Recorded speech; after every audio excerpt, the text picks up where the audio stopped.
Hello students, welcome to Gradex education. तो आज का जो हमारा टॉपिक है वो है विलियन सॉल्यूशन।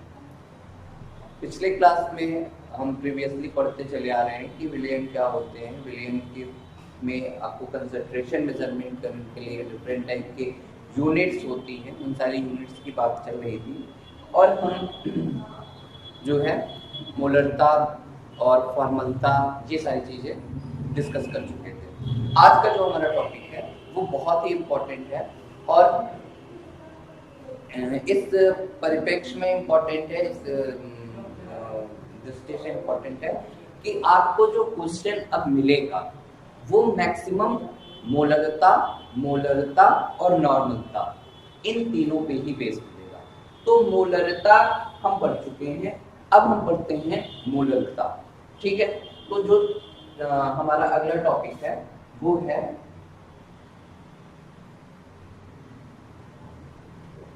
मोलरता।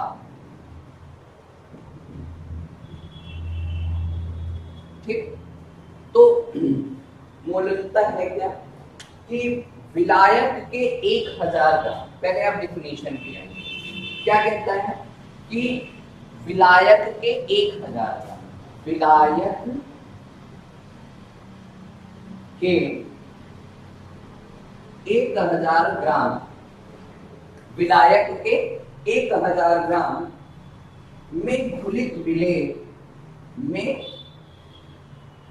घुलित विलेय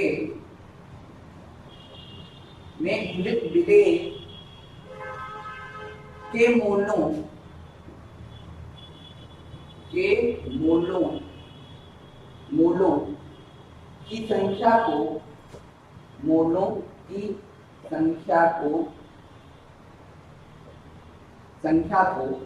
मोललता कहते हैं, को मोललता कहते हैं।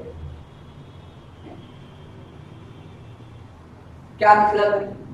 विलायक के 1000 ग्राम में घुलित विलेय के मोलों की संख्या को मोललता कहते हैं। यानी 1000 ग्राम कहिए या केजी कहिए। मोललता में क्या था, वहां कह रहा था कि विलेय के मोलों की संख्या 1 लीटर विलियन, विलियन अगर आपका 1 लीटर है तो उसमें मोलों की संख्या जो होगी वो मोललता थी। और मोललता क्या कहती है कि विलायक के 1000 ग्राम यानी 1 केजी में घुलित विलेय के मोलों की संख्या को मोललता कहते हैं। यानी कि अगर आप शॉर्ट में समझिए तो मोललता क्या है, मोलों की संख्या किसके, विलेय के मोलों की संख्या किसमें, 1 केजी विलायक में। अगर आपको केवल ऐसे समझना है, विलेय के मोलों की संख्या 1 केजी विलायक, ये आपको समझना है कि विलेय का में कितने मोल हैं, विलेय के कितने मोल हैं अगर विलायक 1 केजी है। ठीक है, यूनिट चेंज हो गई, डेफिनेशन चेंज हो गई। ठीक, तो अब क्या है कि मोललता बराबर, इसका मतलब क्या हुआ कि मोललता बराबर क्या हो जाएगा, विलेय के मोलों की संख्या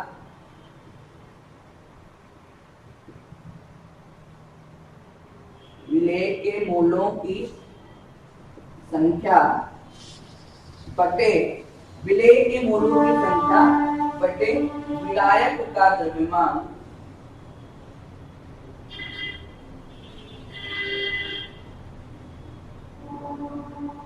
केजी में। ठीक, विलेय के मोलों की संख्या बटे विलायक का द्रव्यमान केजी में, यानी कि विलायक का द्रव्यमान 1 केजी अगर हो तो। ठीक, यानी कि जो मोललता है m वो क्या है, N/W है। क्या है, N/W। ये क्या है, मोललता। मोललता क्या है, n अपॉन W, जहां n क्या है, n मोलों की संख्या है और W क्या है, विलायक का द्रव्यमान है। तो विलायक का द्रव्यमान किसमें, द्रव्यमान मेजर करिए आप केजी में और विलेय के मोलों की संख्या को देख लीजिए, वही क्या बताता है आपको, मोललता को बताता है। ठीक बात है। अगर आप यहाँ पे आएंगे तो इसमें आपको जो समझ में आएगा कि अब यहाँ पे अगला पॉइंट जो है कि मोललता ताप पर निर्भर नहीं करती है। ये सब आपको समझना है, ये ऑप्शनल क्वेश्चन बनते हैं कि मोललता ताप पर निर्भर नहीं करती है।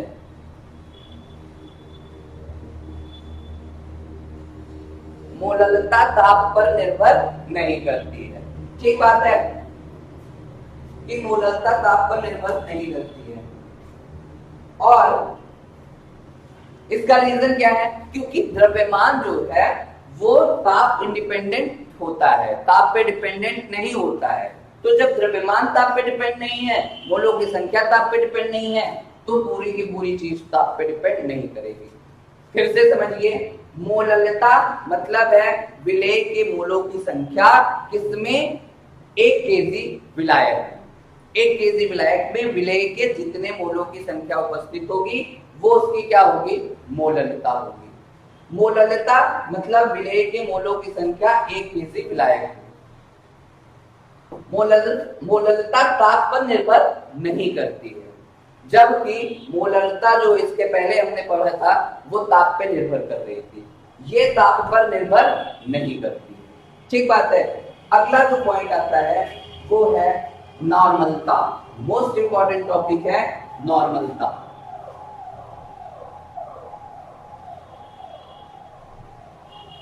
नॉर्मलता के लिए क्या कहा जाता है वो हम आपको बताते हैं।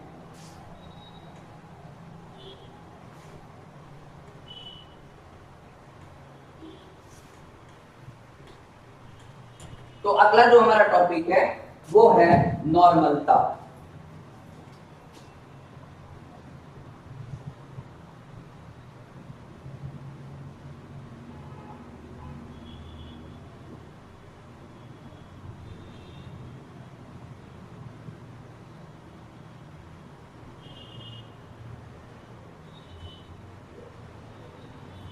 यानी कि नॉर्मेलिटी,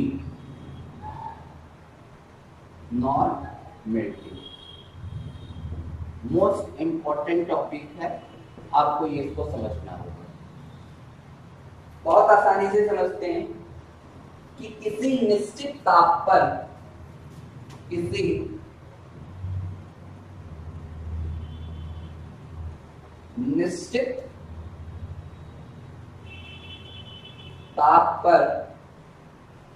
निश्चित ताप पर विलयन के 1 लीटर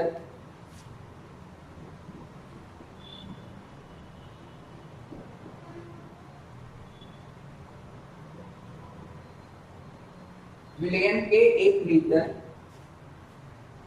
में घुलित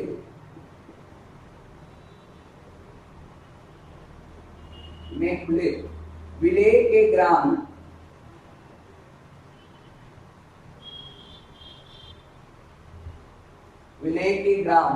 तुल्यांक की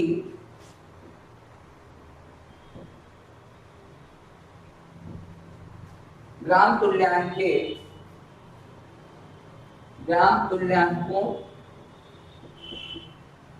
की संख्या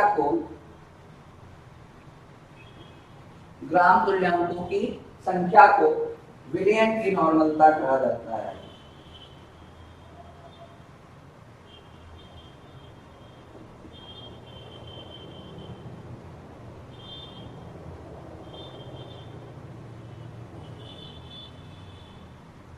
देखिए, ये बोल रहे हैं कि किसी निश्चित ताप पर विलयन के 1 लीटर में, निश्चित ताप पर विलयन के 1 लीटर में घुलित विलेय के ग्राम तुल्यांकों की संख्या को, अंडरलाइन करिए किसको, ग्राम तुल्यांकों की संख्या को। तो ग्राम तुल्यांक क्या होता है आपको ये समझना है, अभी बताते हैं कि संख्या को विलयन की क्या कहते हैं, नॉर्मलता कहते हैं।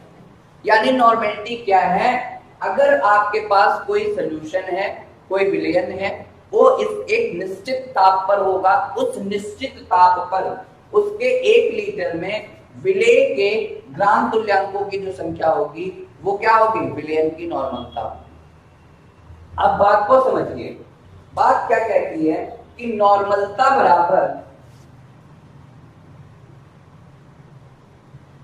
नॉर्मलता बराबर, इसको कैपिटल एन से रिप्रेजेंट करते हैं। नॉर्मलता बराबर क्या है कि विलेय के ग्राम तुल्यांकों की संख्या, विलेय के ग्राम तुल्यांकों की संख्या बटे विलयन का आयतन लीटर में, बटे विलयन का आयतन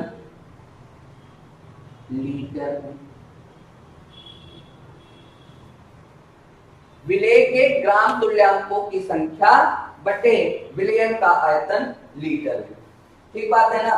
यानी कि क्या होगा, इसको अगर आप देखिए तो ये होगा capital N is equal to W upon E upon small w upon 1000।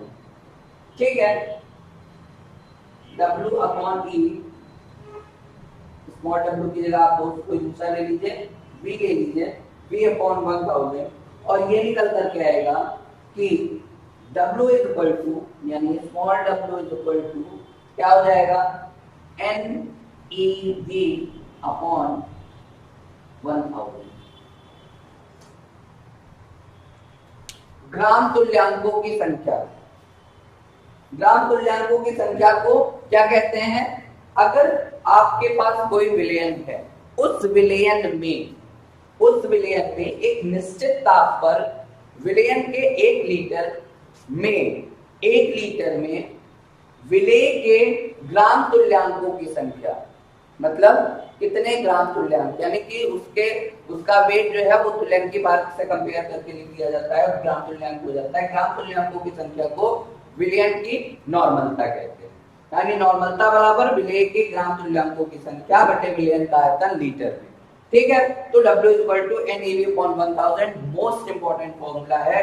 फिर से आपको लिख दे रहा हूं, small w is equal to NeV upon 1000, जहां W विलेय का भार,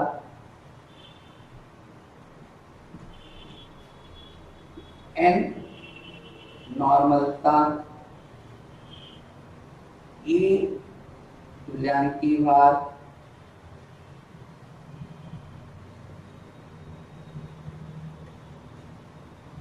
V विलयन का आयतन,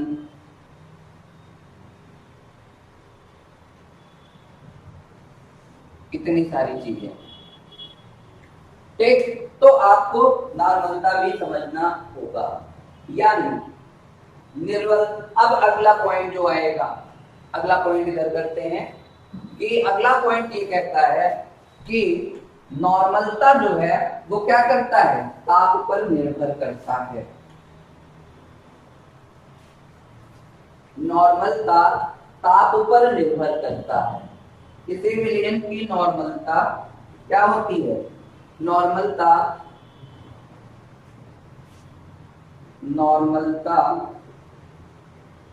ताप पर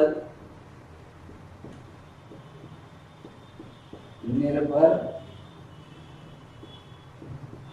करती है। ठीक है, ताप में परिवर्तन के साथ नॉर्मलता में परिवर्तन होता है। ठीक, तो ताप पर निर्भर करती है, इसका मतलब क्या है, इसका मतलब ये है कि विलयन का अगर दूसरे टेम्परेचर पे नॉर्मलिटी चेक करेंगे तो वो अलग होगी, और किसी दूसरे टेम्परेचर पे मेजर करेंगे तो दूसरी होगी। यानी कि ताप के वेरिएशंस के साथ नॉर्मलिटी भी वेरी कर रही है, जबकि मोलरता जो है वो ताप पर निर्भर नहीं करती। मोलरता ताप पर निर्भर करती है पर मोलरता ताप पर निर्भर नहीं करती है। फॉर्मूला आपको बहुत इंपॉर्टेंट फॉर्मूला है, W = NeV/1000। इसको आपको एकदम दिमाग में बना के रखना है। क्यों? क्योंकि सारा का सारा कैलकुलेशन यहां से होगा। अब एक और टॉपिक है जो बहुत इंपॉर्टेंट है, वो है मोलरता तथा नॉर्मलता में संबंध। ये हम एक बिल्डअप क्रिएट कर रहे हैं, एक प्लेटफॉर्म बना रहे हैं, क्योंकि हमें इस पे सवाल करने हैं, क्वेश्चंस करने हैं, न्यूमेरिकल्स लगाने हैं। तो टॉपिक है आपका मोलरता तथा नॉर्मलता में संबंध।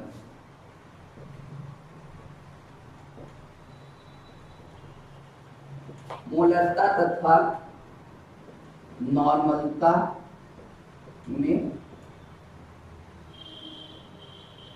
संबंध।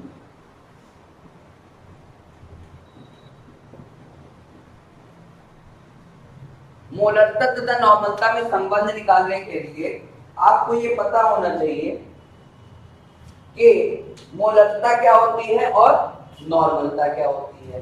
तो मोलरता आपको क्या बताया था हमने कि मोलरता होती है कि मोलों की संख्या किसमें, किसी विलयन में विलय के मोलों की संख्या लीटर में, और नॉर्मलता क्या होती है, ग्राम तुल्यांकों की संख्या किसमें, लीटर में। अच्छा, ग्राम तुल्यांकों की संख्या किसमें, लीटर में। अब क्या है, मोलरता गुणे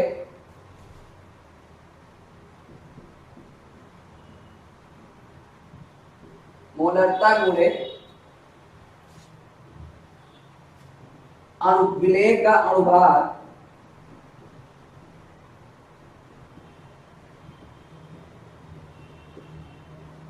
बराबर गुणे अणुभार बराबर नॉर्मलता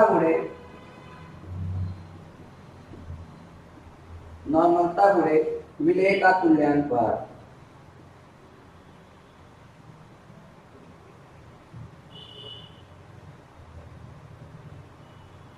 ठीक है, इसका मतलब क्या है कि मोलरता में अगर विलय का अणुभार और नॉर्मलता में अगर विलय का तुल्यांक भार गुणा कर दीजिए तो दोनों बराबर हो जाएगा। यहां से निकल कर आएगा मोलरता बराबर, पहला मोलरता बराबर नॉर्मलता गुणे विलय का तुल्यांक भार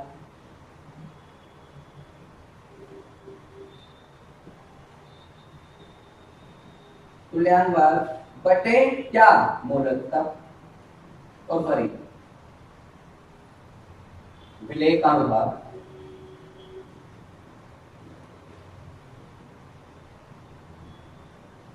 ठीक, और अगर आप यहां से दूसरा पॉइंट निकालिए, अगर यहां से आप नॉर्मलता निकालते हैं तो नॉर्मलता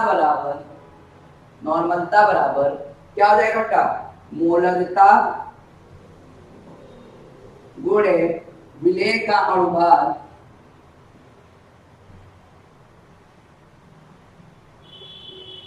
बटे नॉर्मल विलय का तुल्यांक।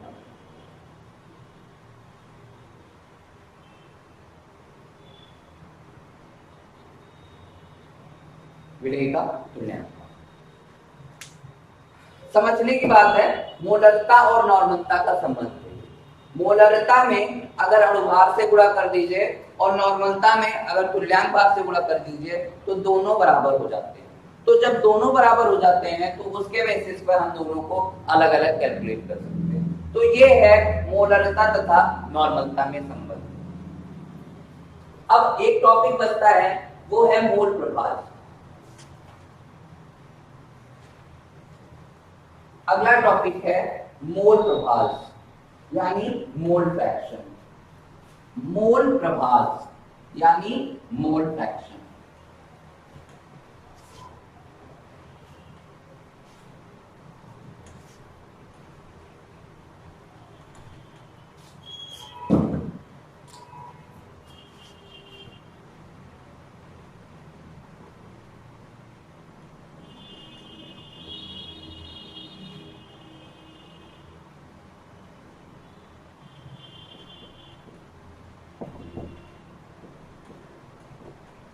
मोल प्रभाज, मोल फ्रैक्शन।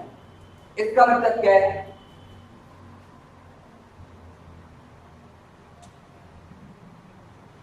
इसका मतलब ये है कि किसी विलयन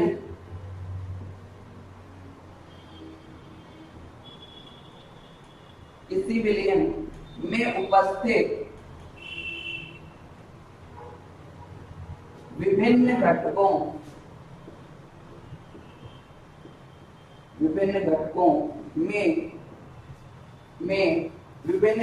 में किसी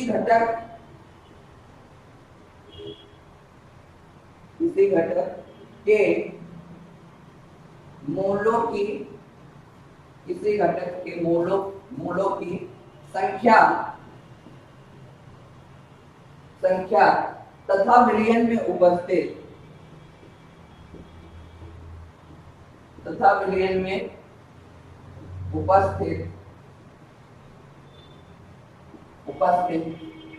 कुल मोलों की संख्या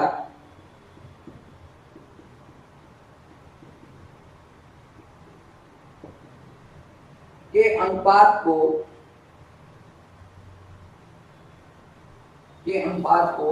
मोल प्रभाज कहते हैं।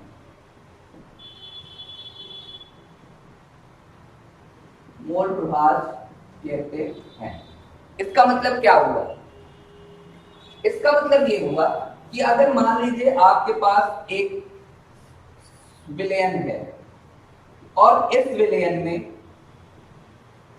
A plus B plus C है, मतलब इनका मिक्सचर है, और A plus B plus C में एक है, A का A मोल है, B का B मोल है और C का C मोल। ठीक, तो अगर पूछता है कि A का मोल प्रभाज, तो A का मोल प्रभाज बराबर हो जाएगा A बटे A plus B plus C। B का मोल प्रभाज बराबर B बटे A plus B plus C, और C का मोल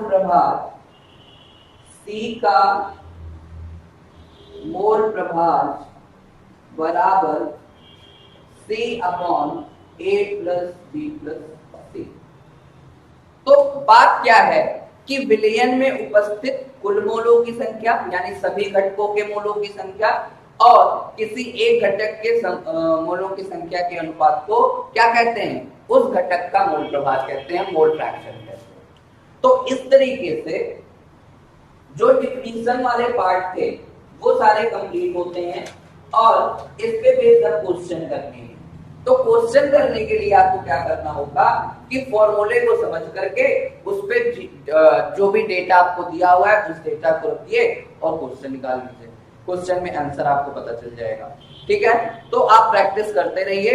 मिलते हैं अगले लेक्चर में।